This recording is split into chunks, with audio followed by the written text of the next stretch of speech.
প্রিয় এসএসসি শিক্ষার্থীবৃন্দ, তোমাদের হিসাব বিজ্ঞান বইয়ের ষষ্ঠ অধ্যায় জাবেদার ধারাবাহিক ক্লাসে আজকের ক্লাসে আমরা আলোচনা করব তোমাদের সৃজনশীল প্রশ্ন 6 নিয়ে। এই ক্লাসটা যদি তুমি শেষ পর্যন্ত আমার সাথে থাকতে পারো তাহলে তুমি শিখে ফেলবা কিভাবে সাধারণ জাবেদা প্রস্তুত করতে হয়, কিভাবে ক্রয় ফেরত জাবেদা প্রস্তুত করতে হয় এবং কিভাবে আন্তঃফেরত অথবা বিক্রয় ফেরত জাবেদা প্রস্তুত করতে হয়। তাহলে চলো আমরা ক্লাসটা শুরু করি। প্রশ্নটা আগে পড়ি। নিহারিকা ফার্মেসির 2017 সালে জুলাই মাসের কতিপয় লেনদেন নিম্নরূপ। জুলাই 1, নতুন ট্রেড লাইসেন্স ফি প্রদান 30,000 টাকা। এই ট্রেড লাইসেন্সটা একটা প্রতিষ্ঠানের জন্য সম্পদ, ঠিক আছে? তো এটার ফি প্রদান করছে 30,000 টাকা। এটা দিয়ে হচ্ছে একটা ট্রেড লাইসেন্স কিনছে নগদ টাকা দিয়ে। কেমন? জুলাই 5 তারিখ সাধনা ফার্মেসিকে প্রতি কার্টুন 500 টাকা দরে কৃত 20 কার্টুন ওষুধ ত্রুটিযুক্ত থাকায় ফেরত। তার মানে তারা কিনে আনছিল, যেটার বলে ক্রয়, এখন ফেরত দিতেছে, মানে ক্রয় ফেরত। কেমন? বাট্টা বলছে 10%, ডেবিট নোট নং 111। তো আমরা জানি যে ডেবিট নোট কখন হয়, যখন কৃতপণ্য ফেরত পাঠানো হয় তখন ডেবিট নোট হয়। কেমন? তারপরে দেখো জুলাই 10 তারিখ ব্যবসায়ের হিসাব সংরক্ষণের জন্য 40,000 টাকায় একটি কম্পিউটার ক্রয়। তাহলে এই কম্পিউটার ক্রয় এটা ব্যবসায়ের জন্য কিনছে, ব্যবসায়ের হিসাব নিকাশ করার জন্য, যেটা হচ্ছে প্রতিষ্ঠানের জন্য অফিস সরঞ্জাম। ঠিক আছে? ইলেকট্রিক কোনো ডিভাইস যদি কিনে সেক্ষেত্রে ইলেকট্রিক এবং ইলেকট্রনিক্স এগুলো হচ্ছে অফিস সরঞ্জাম হিসাবে ধরা হয়। ঠিক আছে? তারপরে দেখো জুলাই 15 তারিখ চন্দনা মেডিকেয়ার হতে মেয়াদ উত্তীর্ণের কারণে প্রতি প্যাকেট 300 টাকা দরে 100 প্যাকেট ভিটামিন ক্যাপসুল ফেরত। বাট্টা 5%, ক্রেডিট নোট নং 222 কেমন? তাহলে এখানে ক্রেডিট নোট নং মানে হচ্ছে ফেরত আসছে, এখন বিক্রি করছিল এক সময়, এখন সেটা ফেরত আসছে, যেটাকে বলা হয় হচ্ছে আন্তঃফেরত বা বিক্রয় ফেরত। কেমন? জুলাই 20 তারিখ দেখো প্রিয়ন্তী পার্মা থেকে কৃত 120 টাকা দরে 500 ব্যাগ স্যালাইন ফরমাইশ অনুযায়ী না হওয়ায় ফেরত প্রদান। কারবারি বাট্টা 5%, ডেবিট নোট নং 333, আরেকটা ফেরত দিছে, এটা হচ্ছে ক্রয় ফেরত। কেমন? তাদের কাজটাই মনে ফেরত নেওয়া সম্ভবত। জুলাই 30 নিরাময় ডাক্সের নিকট 10% বাহাত্তায় বিকৃত 25,000 টাকার ওষুধ নিম্নমানের কারণে ফেরত আসে, ক্রেডিট নোট নং এত। তাহলে আমরা খুঁজে পাইলাম যে দুইটা হচ্ছে আন্তঃফেরত মানে ক্রয় ফেরত, বিক্রয় ফেরত, আর বাকি দুইটা হচ্ছে ক্রয় ফেরত। ঠিক আছে? বাকি দুইটা হচ্ছে ক্রয় ফেরত আর বাকি দুইটা হচ্ছে সাধারণ লেনদেন। তাহলে এটা দেখতে কঠিন মনে হতে পারে তোমাদের কাছে, কঠিনের কিছু না, একদম ইজি কোশ্চেন। জাস্ট আমার সাথে থাকো। দেখো এখান থেকে কোশ্চেন করছে কি, জুলাই 1 ও 10 তারিখের লেনদেন দ্বারা সাধারণ জাবেদা প্রস্তুত করো। যেগুলো আমরা সাধারণ লেনদেন বলছিলাম সেগুলোরই সাধারণ জাবেদা প্রস্তুত করতে বলছে। নিহারিকা ফার্মেসির জুলাই মাসের ক্রয় ফেরত জাবেদা প্রস্তুত করো, অর্থাৎ যেগুলোর কারণে আমাদের ক্রয় হয়েছিল, এই যে ক্রয় ফেরত, আরেকটা হচ্ছে এই ক্রয় ফেরত। ঠিক আছে? 5 তারিখ আর হচ্ছে 20 তারিখ। উপযুক্ত তথ্য হতে নিহারিকা ফার্মেসির আন্তঃফেরত জাবেদা প্রস্তুত করো। আন্তঃফেরত ঘাবড়ানো কিছু না, আন্তঃফেরত মানে আসছে, ফেরত হয়ে আসছে। তো কখন ফেরত হয়ে আসে? যখন আমি সেল করি, বিক্রি করছে, এটা ফেরত হয়ে আসছে, যেটাকে বলে আন্তঃফেরত। আর যদি ক্রয় ফেরত হয় আর কি, বহি ফেরত চলে যায়, বহি ফেরত দ্বারা বোঝাবে কি, ক্রয় করছে মানে ক্রয় করে আনছে, এখন পাঠাইয়া দিচ্ছে, ওই ফেরতটারে বলে বহি ফেরত। তাহলে আন্তঃফেরত মানে বিক্রয় ফেরত, আর বহি ফেরত মানে ক্রয় ফেরত। ক্লিয়ার? চলো আমরা ম্যাথটা সলভ করি। কত বলছে, জুলাই 1 ও 10 তারিখের লেনদেন দ্বারা সাধারণ জাবেদা প্রস্তুত করো। তাহলে আমরা এখানে লিখব সাধারণ জাবেদা প্রস্তুতের জন্য শুরুতে লেখো নিহারিকা, মানে উপরে তো নাম দিতে হয়, যেটা আমরা পূর্বে শিখে ফেলেছি। নিহারিকা, নিহারিকা ফার্মেসি,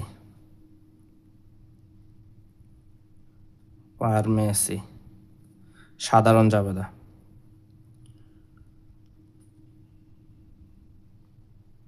সাধারণ জাবেদার ছক তোমরা জানার কথা, যেটা হচ্ছে তারিখ, এখানে আমরা তারিখটা লিখবো লেনদেনের, এখানে বিবরণ লিখবো, কোন হিসাব ডেবিট কোন হিসাব ক্রেডিট, কেমন সেটা।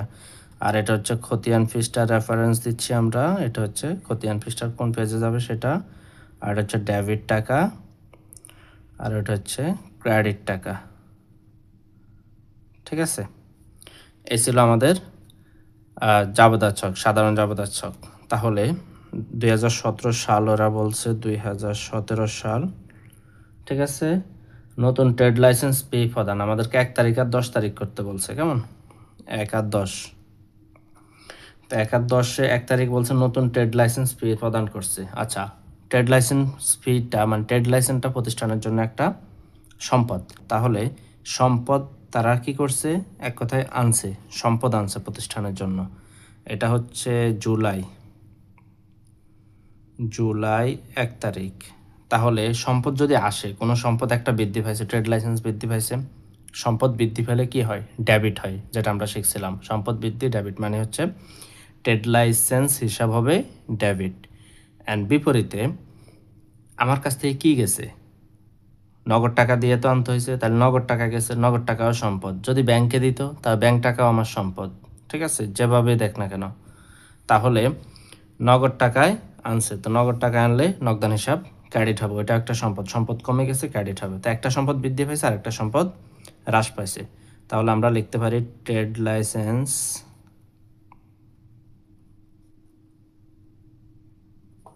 হিসাব ডেবিট। তারপরে নগদান হিসাব, নগদ টাকা চলে গেছে আমার, কেমন, নগদ কমে গেছে, এই জন্য নগদান হিসাব ক্রেডিট হবে। নগদান হিসাব ক্রেডিট। একটা কারণ দাও, নগদ টাকায়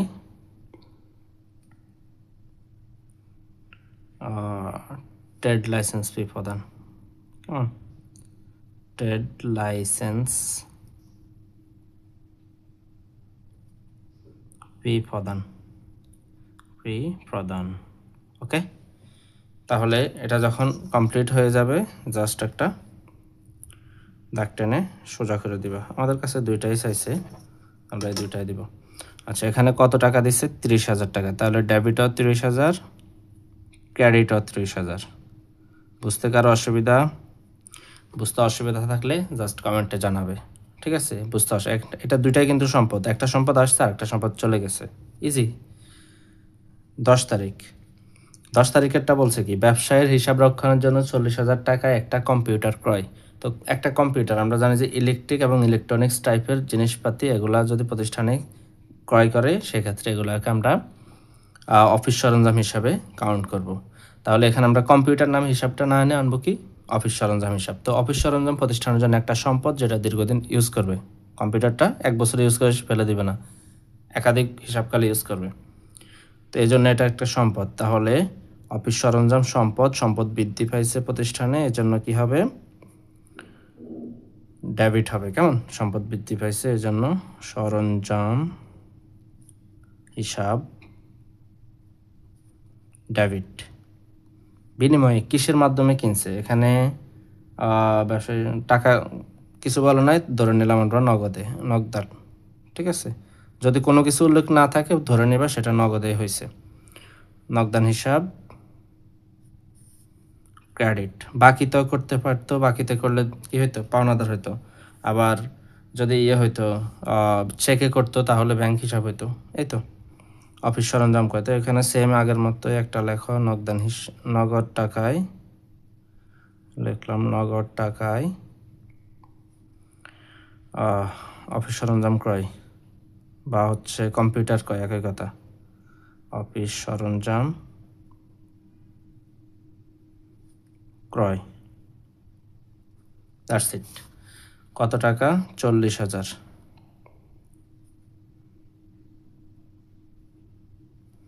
তাহলে এই ছিল তোমাদের ক মার্কের আনসার, যেটাকে বলছে সাধারণ জাবেদা প্রস্তুত করতে বলছে আমাদেরকে 2 এবং 3। ঠিক এভাবে তুমি জানতে হবে যে কোনগুলা সম্পদ, কোনগুলা দায়, ঠিক আছে।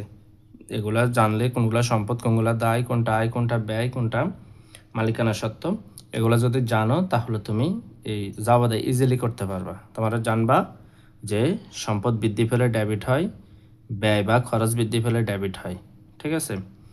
আর হচ্ছে বাকি 3টা, আয়, দায় এবং মালিকানা সত্ত্বে, এই 3টা যদি বৃদ্ধি পায় তাহলে তারা ক্রেডিট হয়, এবং হ্রাস পেলে ডেবিট হয়। তো এগুলো জানলে তুমি সেম ডেবিট হবে কোনটা, ক্রেডিট হবে কোনটা, এটা তুমি ইজিলি করতে পারবা। তবে এটার জন্য মাস্ট প্র্যাকটিসের কোনো বিকল্প নাই। যত প্র্যাকটিস করবা তত ইজি হয়ে যাবে তোমার কাছে। তারপর আসো খ কোশ্চেনটা আমরা একটু দেখি। খ কোশ্চেনে আমাদেরকে বলছে নিহারিকা ফার্মেসি জুলাই মাসের ক্রয় ফেরত জাবেদা প্রস্তুত করো। আচ্ছা, ক্রয় ফেরত কখন হবে? ক্রয় ফেরত হবে তখন যখন আমি কারো কাছ থেকে ক্রয় করে আনছি, ঠিক আছে। এখন আমার পছন্দ হয় নাই বা কোনো একটা সমস্যা ছিল যেটাকে আমি আবার তার কাছে ফেরত পাঠাবো, তো এটার জন্য হচ্ছে ক্রয় ফেরত জাবেদা প্রস্তুত করতে হয়। তো ক্রয় ফেরত জাবেদাটা কি, আমরা এখানে যদি লিখি নিহারিকা, আমি সফটওয়্যারে রাখছি তোমাদের জন্য, নিহারিকা ফার্মেসি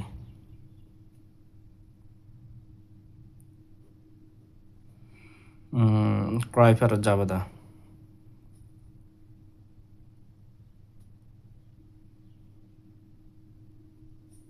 ঠিক আছে। এখানে হবে তারিখ, যেই তারিখের লেনদেন সেই তারিখ অনুযায়ী এখানে লেনদেনগুলো আমরা কাউন্ট করব। আচ্ছা, এটা একটু পরে করি। এটা দেখো, এখানে হচ্ছে যখন ক্রয় ফেরত হয়, বুঝো, ক্রয় যখন ফেরত হয়। আচ্ছা, ক্রয় ফেরতের আগে ক্রয় জিনিসটা বুঝো। যখন আমি ক্রয় করে আনছিলাম বাকিতে, তখন কি হয়েছে? ক্রয় হিসাব ডেবিট হয়েছে, পাওনাদার হিসাব ক্রেডিট হয়েছে। এখন যদি ফেরত দিয়া দিই তাহলে তার ক্রয় আসতেছে না, কি আসতেছে? ক্রয় ফেরত আসতেছে, ওকে। আর পাওনাদারের সাথে কিন্তু সম্পর্ক রয়ে গেছে, আমি এখন ফাটাইলে প্রোডাক্টটা পাওনাদারের কাছে যাবে। তাহলে ওই পাওনাদার আগে যখন আমারে পণ্য পাঠাইছিল, মানে আমি কিনছিলাম, তখন পাওনাদার হয়েছে ক্রেডিট। এখন আমি তাকে আবার পাঠাইয়া দিচ্ছি, তাহলে সে কমে যাবে। সে আমার কাছে যত টাকার পণ্য আমি পাঠাইয়া দিব তত টাকা কম পাবে আমার হিসাব থেকে, তাই না? তাহলে সে কমে যাবে। তো সে কমে যাওয়া মানে ডেবিট হওয়া, উল্টা হয়ে হওয়া আর কি। তাহলে সে ডেবিট হয়ে যাবে। তাহলে পাওনাদার হিসাব ডেবিট, আর হচ্ছে ক্রয় ফেরত হিসাব ক্রেডিট। ক্লিয়ার? জাবেদাটা বুঝছো? মিলাইয়া মিলায়, একটার সাথে আরেকটা কিন্তু সম্পর্কিত, মিলাইয়া মিলাইয়া বুঝবা। তাহলে ব্রেন মুখস্থ করবো না, মুখস্থ করলে মনে থাকবে না। কি হয়েছে ঘটনা, মূল ঘটনার পিছনে চলে যাবে, যায়া হচ্ছে পুরো অ্যানালাইসিস করে বের করে আনবা, না এখানে যাবো এটাই হবে। তাহলে পাওনাদার হবে কি, আমরা পেলাম পাওনাদার হিসাব ডেবিট, আর হচ্ছে ক্রয় ফেরত হিসাব ক্রেডিট। ক্লিয়ার? এখানে যথারীতি আমাদের সূত্র হয়, যদি কোনো সূত্র থাকে সেটা এখানে আমরা লিখব, না থাকলে টিক দিয়ে দিব। এটা তো হচ্ছে, যেহেতু আমি ক্রয় ফেরত দিচ্ছি, ক্রয় ফেরতের সাথে সম্পর্কিত কে, আমার ডেবিট নোট, কেমন? তাহলে আমি ডেবিট নোট দিব, ডেবিট নোট নং। ওকে, এই কলামে আমরা ডেবিট নোট নংটা বসাবো। এই কলামটা কে হবে? এখানে আমরা নর্মালি তারিখের পরে যে কোনো কিছুতে আমরা বিবরণ লিখি, বাট এখানে এই ক্রয় জাবেদা, বিক্রয় জাবেদা, ক্রয় ফেরত, বিক্রয় ফেরত জাবেদার মধ্যে একটু ভিন্নতা আছে। ভিন্নতা হচ্ছে এই যে এখানে জাবেদা করছে না, তৃতীয় পক্ষকে, এখানে থার্ড পার্টিকে, বাইরের পক্ষ হচ্ছে আমার পাওনাদার। এই পাওনাদার হিসাবটা কি, যে সেটা হচ্ছে এই এখানে চলে আসবে, মানে এখানে থার্ড পার্টি, জাবেদার মধ্যে থার্ড পার্টি যে হবে তাদের পক্ষটা হচ্ছে এটা, তাদের খাত, মানে তাদের কলামটা এখানে, এখানে হচ্ছে তাদের সিরিয়াল নাম দেওয়া হবে আর কি। তাহলে এই পাওনাদার হচ্ছে ডেবিট, তার মানে আমি যতবার প্রোডাক্ট কি করব, রিটার্ন করব, ক্রয় ফেরত দিব, ততবার আমার পাওনাদার ডেবিট হবে, ঠিক আছে। তো এই জন্য হচ্ছে এখানে হবে ডেবিট হিসাব খাত।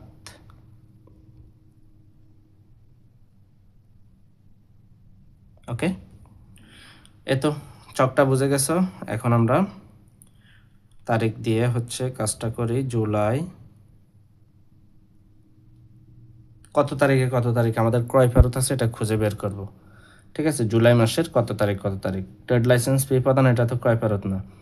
জুলাই 5 সাধনা ফার্মেসিকে প্রতি কার্টুন 500 টাকা দরে কৃত 20 কার্টুন ওষুধ ত্রুটিযুক্ত থাকায় ফেরত, বাট্টা 10% ডেবিট নোট 111, ঠিক আছে। এখন তুমি কীভাবে বুঝছো যে এটা ক্রয় ফেরত না বিক্রয় ফেরত? এখানে দুইটা ক্লু আছে, দেখো। এই যে সাধনা ফার্মেসি কে, মানে কে কাকে বোঝায়, টুর দিকে, মানে যার দিকে পাঠাবো তাকে, তার মানে আমরা পাঠাই দিছি, এটা একটা কারণ, মানে ক্লু। আরেকটা ক্লু হচ্ছে এই যে ডেবিট নোট মানে হচ্ছে ক্রয় ফেরত, ঠিক আছে। ডেবিট নোট কখন হয়, যখন আমি ফেরত প্রদান করি। তোমার যদি ক্রয় ফেরত এবং বিক্রয় ফেরত মানে এরকম লেনদেনগুলো আইডেন্টিফাই করতে কষ্ট হয়, তাহলে মনে রাখবা হচ্ছে ডেবিট নোট মানে ক্রয় ফেরত, আর যেটার সাথে ক্রেডিট নোট আছে সেটা হচ্ছে বিক্রয় ফেরত। ক্লিয়ার? ওকে, তাহলে আমরা পেয়ে গেলাম জুলাই 5 তারিখ। জুলাই 5 তারিখের লেনদেনে কার কাছে, এখানে ডেবিট হিসাব খাত কে হবে? সাধনা ফার্মেসি। আমার পাওনা, এখানে পাওনাদার হচ্ছে সাধনা ফার্মেসি। ক্লিয়ার?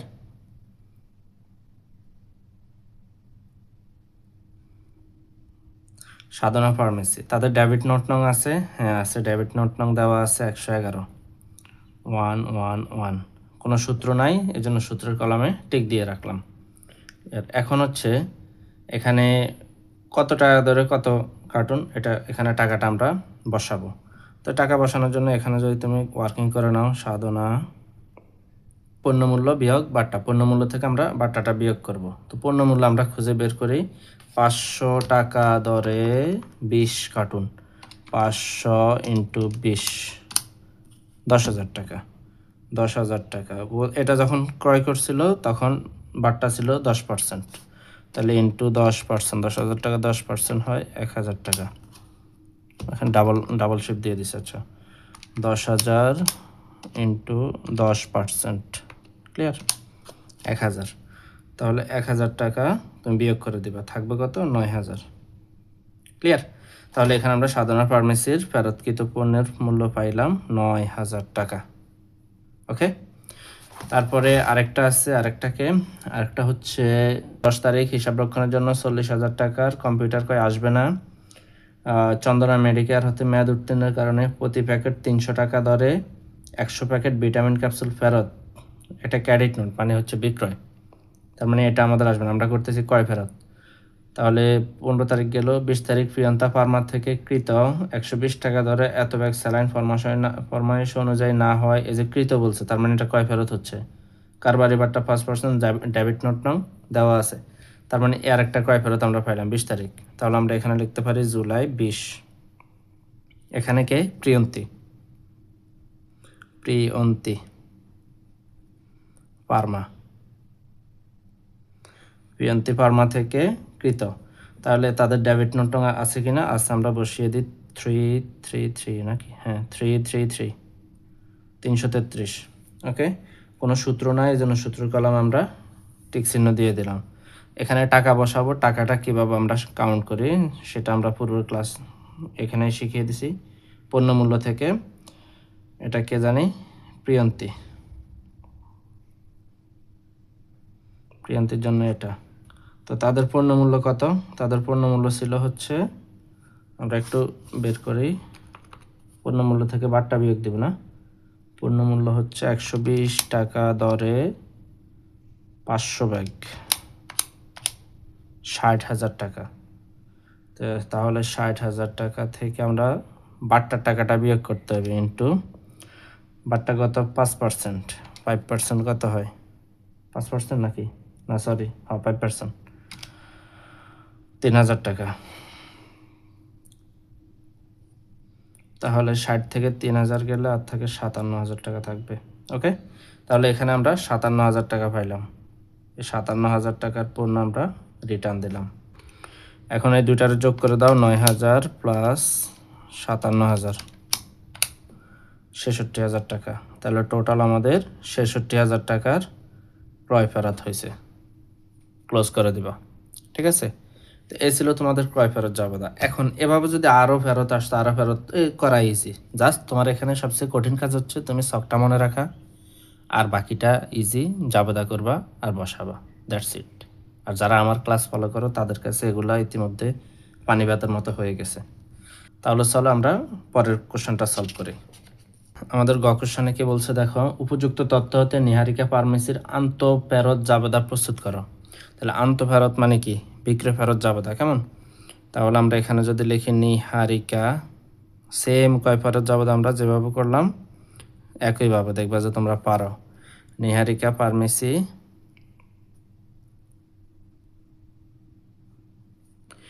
আন্তঃফেরত বলছে, আন্ত মানেই আসছে, আসছে কিভাবে আসে? বিক্রয় করলে আসে, কেমন? আন্তঃফেরত জাবেদা, এটা একটা বিশেষ জাবেদা, কেমন? এগুলো বিশেষ জাবেদার অন্তর্ভুক্ত। এখানে লিখলাম আমরা তারিখ, যে তারিখে আমাদের ফেরত আসছে সে তারিখ, এটা আমরা পরে লিখি, এখানে কাউন্ট করে তারপর লেখো। আচ্ছা, আন্তঃফেরত কার সাথে জড়িত? বিক্রয়ের সাথে। তাহলে বিক্রয়ের জাবেদাটা বলো, যখন আমি বাকিতে বিক্রি করছিলাম কি হয়েছে? দানাদার হিসাব ডেবিট হয়েছে আর হচ্ছে বিক্রয় হিসাব ক্রেডিট হয়েছিল। ঠিক আছে, তার মানে আমার দানাদার বাড়ছে। এখন যদি আমার কাছে ফেরত আসে, ফেরত যদি চলে আসে, তাহলে কি আমার সমপরিমাণ দানাদার, মানে আমি কি তার কাছে সেই টাকা পাবো? কম পাবো না? তাহলে কম মানে কি দানাদার কমে যাবে। তো দানাদার কমলে দানাদার এখন ওই সময় ডেবিট হয়েছিল, এখন ক্রেডিটে চলে আসবে, কমে যাবে। আর বিক্রয় ফেরত যেটা, সেটা হবে ডেবিট। তাহলে এখানে লেখো বিক্রয় ফেরত হিসাব ডেবিট, আর হচ্ছে দানাদার হিসাব ক্রেডিট। ক্লিয়ার? এখন বুঝো এই কলামে কে হবে। আচ্ছা, এটা তো লেখো, এটা লেখো সূত্র। এখানে আমরা সূত্র লিখি। এটা হচ্ছে বিক্রয়ের ক্ষেত্রে কি হয়, ক্রেডিট নোট হয়। কেমন? বিক্রয় ফেরতের ক্ষেত্রে ক্রেডিট নোট হয়, ক্রেডিট নোট নং হয়। আর এখানে কার নাম হবে? এখানে হচ্ছে থার্ড পার্টি। তো থার্ড পার্টিকে দানাদার, দানাদার কি হয়েছে, ক্রেডিট হয়েছে, তার মানে এটা কি হবে, ক্রেডিট হিসাব খাত। ক্লিয়ার? এটা হচ্ছে কি, ক্রেডিট হিসাব খাত। ওকে, এখন আমরা তারিখ অনুযায়ী হচ্ছে সলভ করব। 2017 জুলাই। কেমন? জুলাইয়ের কয় তারিখে হচ্ছে আমাদের আন্তঃফেরত মানে হচ্ছে বিক্রয় ফেরত আছে? আমরা 5 তারিখ গেল কয় ফেরত, 10 তারিখ তো না। 15 তারিখ দেখো, চন্দনা মেডিকেয়ার হতে মেয়াদ উত্তীর্ণের কারণে প্রতি প্যাকেট 300 টাকা দরে এত প্যাকেট ভিটামিন ক্যাপসুল ফেরত। বাটটা হচ্ছে 5% ক্রেডিট নোট আছে, তার মানে এটা বিক্রয় ফেরত। তাহলে এখানে ক্রেডিট হিসাব খাতকে, এখানে তারিখ হচ্ছে 15, এখানে হচ্ছে চন্দনা মেডিকেয়ার, চন্দনা মেডিকেয়ার, মেডিকেয়ার, ওকে, মেডিকেয়ার। এটা হচ্ছে তারা হচ্ছে ক্রেডিট হিসাব, ডেবিট ক্রেডিট হিসাব খাত। আর হচ্ছে এখানে ক্রেডিট নোট নং কত আমার, 222। এগুলা দেখে দেখে লেখা আর কি, সূত্র কিছু নাই, এই জন্য সূত্র কলামের টিক দিয়ে দিবা। এখানে টাকাটা বের করবা। এখানে যদি আমি লিখলাম চন্দনা, চন্দনার টাকাটা বের করবা। চন্দনার টাকা কিভাবে, পণ্যমূল্য থেকে বাট্টা বাদ দিবা। কেমন? বাট্টা বাদ দিবা, যা হয় তা। পণ্যমূল্য তো কাউন্ট করতে পারবো আশা করি। পণ্যমূল্য কত? পণ্যমূল্য হচ্ছে 300 × 100, 300 × 100। ঠিক আছে, বিয়োগ হচ্ছে বাট্টা, যা হয়। আচ্ছা, বাট্টা পরে আসি আমরা। বাট্টা হচ্ছে কত পার্সেন্ট, 5%। আচ্ছা, 5% তো ঠিক আছে। পণ্যমূল্য বের করো, 300 × 3 × 3, 3000, 30,000 হওয়ার কথা। হ্যাঁ, 30,000, 30,000 লেস 5%, 5% হবে 1500-র মতো। কেমন? আচ্ছা, 1500 আবার তো ওই যে করতে করতে কত পার্সেন্ট কত, এটা আমাদের মুখস্থ হয়ে গেছে, তোমরা বের করে নিবা। এই যে 5% 1500 হয়। ঠিক আছে। আচ্ছা, তাহলে 30,000 থেকে 5% বাদ দিয়ে দিবা। 5% 1500 বাদ দিলে আর হবে কত, 28,500 হয়। ঠিক আছে, এটা হচ্ছে আমার চন্দনার টাকা পাইলাম আমি। তো এখানে লিখবা হচ্ছে 28,500। ক্লিয়ার? এই হচ্ছে টাকাটা বসায় দিলাম। এই এখন আসো, আর কে আছে? 20 তারিখ তো এটা ক্রয় ফেরতে চলে গেছে। 30 তারিখ দেখো, নিরাময় ডাক্তারের নিকট 10% বাট্টায় বিক্রিত 25,000 টাকার ওষুধ নিম্নমানের কারণে ফেরত আসে। ঠিক আছে, তো এটার ক্রেডিট নোট নাও দেওয়া আছে এত, তার মানে এটা হচ্ছে আমাদের আন্তঃফেরত। এটা হচ্ছে 30 তারিখ। সেম একইভাবে নিরাময়, এখানে ক্রেডিট হিসাব খাতকে নিরাময় ড্রাগস। কেমন? নিরাময় ড্রাগস, ওকে, ড্রাগস। এদের ডেবিট ক্রেডিট নোট কত ছিল, 444। সূত্র কোনো নাই। সেম টাকাটা বের করো, এখানে 2 নং দিয়ে হচ্ছে নিরাময়। সেম একইভাবে যদি লেখো পণ্যমূল্য বিয়োগ বাট্টা। আমি দেখিয়ে দিচ্ছি তোমাদেরকে, তার মানে তোমরা দেখাইতে হবে তা না, আমি তোমাদেরকে বিস্তারিত বলে দিচ্ছি। তোমরা এত সূত্র লেখা লাগবে, যত শর্টকাটে পারো টাইম সেভ করে করে ফেলবা। আচ্ছা, এখানে কিছু না, এখানে সরাসরি টাকা দেওয়া আছে, তাহলে 25,000 দেওয়া আছে, লেস বাট্টার টাকা 10%, 25,000 10%, 2,500। কেমন? 25,000 দেখো, 25,000 ইন্টু 10%, 2,500। তাহলে 2,500 বিয়োগ করে দিবা, 2,500 বিয়োগ করলে আর কত থাকে? 22,500 টাকা। তাহলে এখানে লিখে দাও 22,500 টাকা। ক্লিয়ার? দুটারে যোগ করে দাও, 22 আর 2 কত হয়? 50, মানে 51,000 হয় আর কি। তো তারপরেও শিওর হয়ে নাও, 28,500 মুখস্থ করবে না, প্র্যাকটিক্যালি করে করে তারপরে ইয়ে করবা, 500। ওকে, কী করলাম? না সরি, 28,500 প্লাস 22,500, ঠিক আছে, 51,000। তাহলে এই হচ্ছে ফলাফল। আশা করি তোমরা বুঝতে পারছো। একদম ইজি, সিরিয়াস, জাস্ট কয়েকটা প্র্যাকটিস করো। প্র্যাকটিস করলে তোমার কাছে এগুলা মনে হবে যে এত সহজ কিছু আর নাই নাকি, যে হিসাব বিজ্ঞান তোমার কাছে একদম ইজি মনে হবে। জাস্ট প্র্যাকটিস করো আর আমার ক্লাসগুলো দেখো। যেখানে বুঝবা না কমেন্ট করবা, আর গ্রুপ তো আছে সেখানে পোস্ট করবা। এই ছিল তোমাদের পাঠ্য বইয়ের সৃজনশীল প্রশ্ন 6-এর সমাধান। এখন তোমাদের সৃজনশীল প্রশ্ন মোট 6টাই ছিল, 6টা আমি সলভ করে দিছি। তো এখন থেকে এই 6টার মধ্যে সারমর্ম যা হচ্ছে, সাধারণ জাবেদা শেখানো হয়েছে, মূলধনের পরিমাণ বের করা শেখানো হয়েছে, তারপরে ক্রয় জাবেদা, বিক্রয় জাবেদা, ক্রয় ফেরত জাবেদা, বিক্রয় ফেরত জাবেদা, সমাপনী জাবেদা, সমন্বয় জাবেদা, প্রারম্ভিক জাবেদা, ঠিক আছে, অনেক কিছুই তো শিখে ফেলছো তোমরা। তাহলে এই সবগুলো তোমাদের কিন্তু অলমোস্ট শেষ, মানে পরীক্ষার জন্য যা যা প্রয়োজন সব কিন্তু শেখা শেষ। এখন হচ্ছে তোমরা জাস্ট সামনের দিকে প্র্যাকটিস করবা, আর যেখানে আটকায় যাবা জাস্ট কমেন্ট করবা আমাকে, ইনশাল্লাহ আমি তো তোমাদের জন্য সব সময় আসি। তো আজকের ক্লাস এ পর্যন্তই। কোথাও যদি বুঝতে অসুবিধা হয় জাস্ট কমেন্ট করবা, ইনশাল্লাহ আমি রিপ্লাই দিয়ে দিব। আর তুমি বাংলাদেশের কোন জেলা এবং কোন স্কুল থেকে আমার ক্লাসগুলো ফলো করছো সেটা কমেন্টে জানিয়ে দিবে। ক্লাসটা যদি তোমার উপকারে আসে অবশ্যই তোমার ফ্রেন্ডের সাথে শেয়ার করে দিবে। তোমার জন্য একটা ঘোষণা হচ্ছে, আমাদের একটা ফেসবুক গ্রুপ আছে কমার্স হান্টার্স পরিবার নামে, সেটাতে যুক্ত হয়ে যাও। সেখানে তোমার সহপাঠীদের সাথে তুমি যে কোনো সমস্যা ডিসকাস করে সমাধান করে নিতে পারবে। Keep connected. আল্লাহ হাফেজ।